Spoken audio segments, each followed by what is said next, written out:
विचार अभिव्यक्ती विश्वास श्रद्धा व उपासना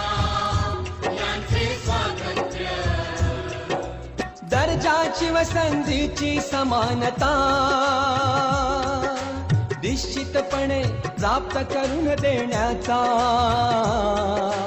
आणि त्या सर्वांमध्ये व्यक्तीची प्रतिष्ठा व राष्ट्राची एकता आणि एकात्मता यांचे आश्वासन देणारी बंधुता प्रवर्धित करण्याचा संकल्पपूर्वक निर्धार करून